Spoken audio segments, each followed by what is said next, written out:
Hallelujah. स्वागत है आप सबका मेरी भविष्यवाणियों की पुस्तक में।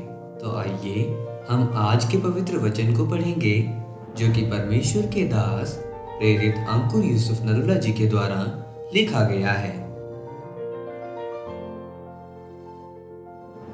अपने मन की रक्षा करें। जैसा कि नीति वचन की पुस्तक अध्याय 4 उसकी 23 आयत में लिखा है, सबसे अधिक अपने मन की रक्षा कर, क्योंकि जीवन का मूल स्रोत वही है। मेरे प्रियो, जैसे कि बाइबल में यूहन्ना अध्याय 13 उसकी 3 से 10 आयत में लिखा है, जब प्रभु यीशु मसीह अपने चेलों के पैर धोने लगे तो पतरस ने प्रभु यीशु मसीह से कहा, क्या तू मेरे पांव धोता है? प्रभु यीशु मसीह ने उससे कहा कि यदि मैं तेरे पांव नहीं धोऊंगा तो तेरा मेरे साथ कोई रिश्ता नहीं। तब पतरस ने कहा, अगर ये बात है तो प्रभु मेरे पांव ही नहीं बल्कि मेरे हाथ और सिर भी धो दे। प्रभु यीशु मसीह ने उससे कहा, जो नहा चुका है उसको पांवों के अलावा और कुछ धोने की जरूरत नहीं है।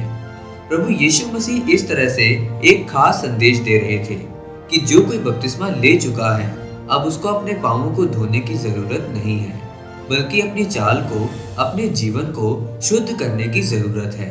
प्रभु यीशु मसीह ने कहा, अगर आप अपनी चाल को शुद्ध कर लेंगे तो इसका मतलब आप शुद्ध हो चुके हैं, पवित्र हो चुके हैं। यशाया अध्याय 6 उसकी 3 आयत में लिखा है कि यहोवा पवित्र परमेश्वर है, सेनाओं का यहोवा पवित्र है।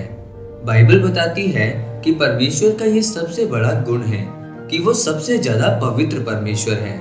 इसी कारण प्रभु यीशु मसीह ने कहा कि आपको अपने पांवों को धोने की जरूरत नहीं, बल्कि अपनी चाल और अपने जीवन को शुद्ध करने की जरूरत है। याद रखें, शैतान धीरे धीरे इंसान के मन में काम करना शुरू करता है। वो इंसान के मन में गलत विचार पैदा करता है। इसी तरह नीति वचन अध्याय 4 उसकी 23 आयत में लिखा है कि सबसे अधिक अपने मन की रक्षा कर, क्योंकि जीवन का मूल स्रोत वही है। अब आपने ये बात समझनी है कि शैतान का लड़ने का स्थान आकाश नहीं बल्कि आपका दिल और आपका मन है, जिससे वो अपने बुरे विचारों से, अपने तीरों से आपके ऊपर वार करता है कि आप बुरे विचारों में फंसे रहें। और फिर वो देखता है कि आप उसके बुरे विचारों को लेकर क्या करते हो, कौन सा कदम उठाते हो।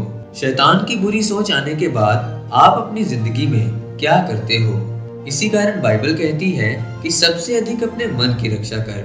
उसने ये नहीं कहा कि अपने कारोबार या अपने परिवार की रक्षा कर, बल्कि उसने कहा कि अपने मन की रक्षा कर, क्योंकि उसी मन के ऊपर शैतान अपने बुरे विचारों से वार करता है। शैतान इंसान को गिराने के लिए धीरे धीरे अपनी चीजें उसके सामने करता है कि वो इंसान के मन में डालता है कि तू ऐसा काम कर ले, ये पाप नहीं है। थोड़ा सा नशा करना पाप नहीं है, थोड़ी सी चोरी पाप नहीं है, थोड़ी सी दोस्ती पाप नहीं है। वो धीरे धीरे हर दिन अपने बुरे विचारों से आपके मन को धोखा देकर आपको पाप में लेकर जाने की कोशिश करता है। जब शैतान ने हवा से पाप करवाया तो वो एकदम से नहीं हुआ, लेकिन वो रोज उसके पास जाता था तो उसके मन में बुरे विचार डालता था कि जिस फल को खाने के लिए परमेश्वर ने आपको मना किया है, अगर आप वो फल खाते हो तो आप परमेश्वर की तरह हो जाएंगे। याद रखें, शैतान एक इंसान की जिंदगी में धीरे धीरे काम करेगा और एक दिन उसको गिराने में सफलता जरूर मिलेगी।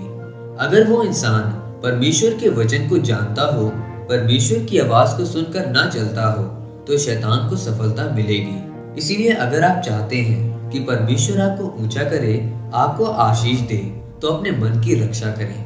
बुरे विचारों को अपने मन में खत्म करें, अपनी चाल को, अपने जीवन को शुद्ध और पवित्र रखें और परमेश्वर की आवाज को सुनकर उसके पीछे चलें, ताकि परमेश्वर आपको ऊंचा कर सके और आपको आशीष दे सके। आमीन।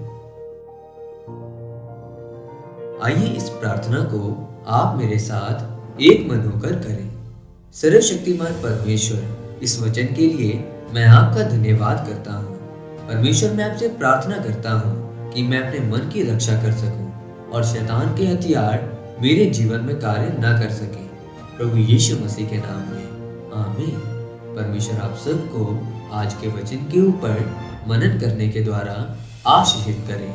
आमीन।